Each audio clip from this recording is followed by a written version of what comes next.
Yesterday at Loyola, I had a magnificent day with 40 of my students came for a one-day retreat on campus. The first time that we've ever done that in my time at Loyola. And it was a particularly moving experience to be with the young people. And of course to listen to them and to share their stories and to help them understand that they are not alone. And if there's anything that was particularly focused for me is the amount of anxiety that they have as young people.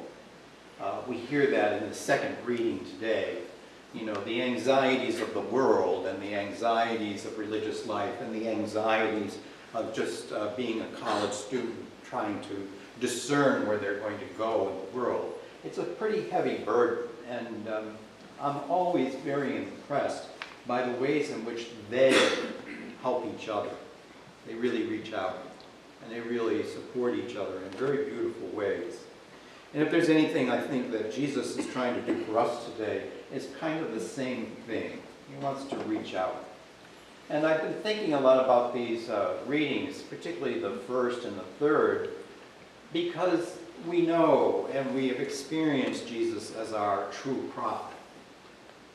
He's the one that has come into the world not only to give us the Word of God, but to actually change our hearts and our ways of thinking and our ways of being with people in community. And of all the things that I've reflected on, this word authority keeps coming back at me.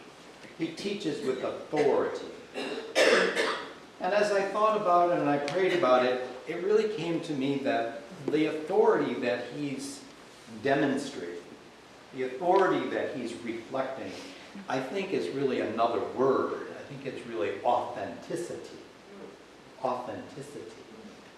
That Jesus, in so many ways, is that authentic expression of the Father's love for the Son and for that authentic expression of the Father's love for us. And in that authenticity, we begin to understand and to appreciate that Jesus is going to do that as much for us here and now as he did it in the time of his own walking on this earth. That there are within me certain demons that still need to be cast out, and perhaps in all of us.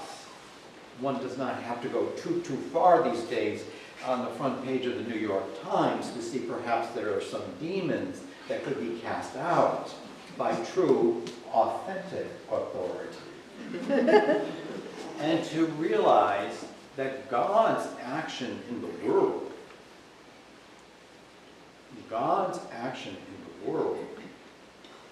is when communities come together and authentically express the love, the hope, and the faith that has been given to us by Jesus. The prophecy continues in the person of Jesus. It is authentic. It is real. And for all of us, it's the challenge and the task and the invitation to take that authentic message and share it with one another in a way that gives people a deeper sense of God's love and peace, God's willingness to be with us in the good times and in the bad. At the end of this retreat day that we had yesterday, the students wanted me to say Mass, so I did, and they wanted me to talk a little bit about what it means to live a life of prayer. And I said to them simply something like this: you know, I entered the Society of Jesus when I was 23 years old. I didn't have a clue what I was doing. I was N-U-T-S.